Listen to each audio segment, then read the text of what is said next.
All right, my friends, we are back with a video on how to break posture. At least my favorite ways to break posture in the guard, and some of the concepts that I've used over the years that have been really helpful. The first thing I want to show is getting the hand deep in the collar. All right. Obviously, without a collar grip, we can always go to the head like this if it's no gi. But the first thing I want to do is I want to set my hand deep, okay? So sometimes it's hard for me to do that, especially if she's blocking my shoulder here. So if I change the angle of my body, if I change my shape here like this and turn my elbow back, it gives me more of a reach here. Once I get my hands deep, my instructor Helson was always say, pass the tag, you know? So the fingers, there's a tag on the gi all the way behind the neck.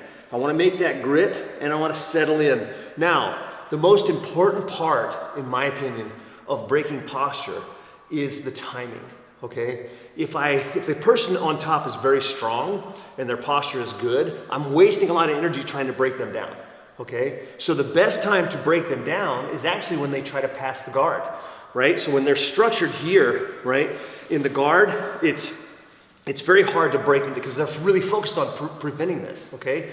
But at some point, they feel comfortable enough to start to pass. They reach back, now it's time for me to go, okay? So the timing is very, very important. When it doesn't matter what guard pass they're gonna do, they're gonna shift their base even just a little bit to open up your guard. And when you go to break them down, okay, you can hold here right at the elbow, grab the sleeve here like this, and rotate this elbow outward, okay? So when she brings that arm back to open, I rotate this elbow out and I bring my feet up, okay? So another very important thing here is when we're pulling the person in, most people, go ahead and take your hands out for a second. Most people, they'll pull in here, so keep your posture. They try to pull their knees to their chest, right? Well, these are hip flexors. They're very weak compared, they lift the leg, but to bring a person down, I want to use the full strength of my leg and I want to knock them up high. You see it almost like our knees come off the floor. You feel a big difference there, right?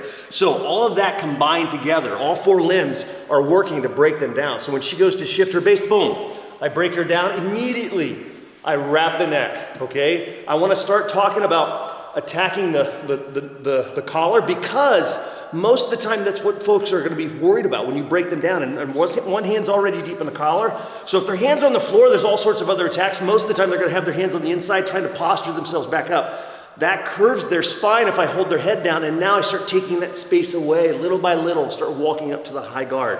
Let's turn this way so they can see that. So when I break her down, boom, here, she tries to posture, I start taking that space away little by little, just like you're climbing monkey bars when you're a kid, right? One stays tight while the other one moves. The high guard, I want to get my leg up nice and tight over top of her shoulder. This leg is up across, right up underneath of her armpit here, okay? A lot of attacks and control from this position, especially striking situation. It's very difficult for them to strike when they can't pull their shoulders back. So very, very strong position, all right? Now, sometimes it gets more complicated than that, okay? You can't get a hand deep in the collar. I think that's always the best, the easiest way to break them down. But sometimes, right, I just can't get it. Maybe the person's bigger, stronger, they're blocking really well. So I've got to go after the structure that's holding them up, okay? Most of the time people rely too much on the arms, okay? So when I feel her start to move, I'm gonna rotate the elbows outward, okay? That's one option, is just pulling like this. If their elbows are buried deep and I can go to the head, I'll just pull the head down, okay? But sometimes that's hard to do as well. So if their arms are buried like this, and it's hard to get my elbows inside, I bounce my hips. Okay, so she's got her elbows tight here, so it's hard for me just to swim in. But if I start bouncing my hips, then I can rotate and force her arms on the outside like this and pull her down. Anytime we can get their hands on the mat, whether it's on this side or this side, it's all gonna favor you. Lots of attacks in that position, okay? Now, another option, if I can't get the hand deep, is to come underneath like this. And both hands, so this hand, the same side hand is gonna be on the lapel here, down lower, so I don't have the good grip that I want, but again, the timing, I wait on her to shift her base, and then boom, I rotate it out like this, and I'm pulling with both arms here like this, okay? So another favorite of mine is just to help use the lapel as a pull and a function of rotating this elbow out, making it weak when I pull her in, okay? So those are some of my favorite ways to to break posture. And most people, they want to, if they start with a posture, they want to get their posture back. And so it's very predictable. When you break them down, they'll want to keep their arms inside. It's a prime opportunity for you to walk your legs up and get to the high guard. One more detail I want to share with you guys, okay? You're going to run into this a lot, okay? When you're trying to break somebody down, maybe I just pop her hand across like this. But she's not down far enough, right? So we talked about timing, okay? The next thing I want to talk about is disruption. All right, and this is a prime example, disrupting so she can't stay solid in her position.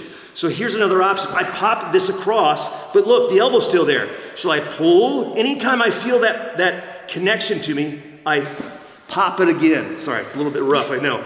All right, so if I pull in and she's very strong, posture here, she's stuck, I'm no longer productive, I release the grip just a little bit. So I pull, I release.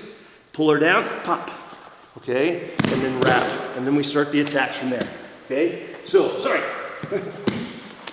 Don't kick your partner when you do that, but give those a try. Let us know what you think. Like, subscribe, all that good stuff. We'll see you soon.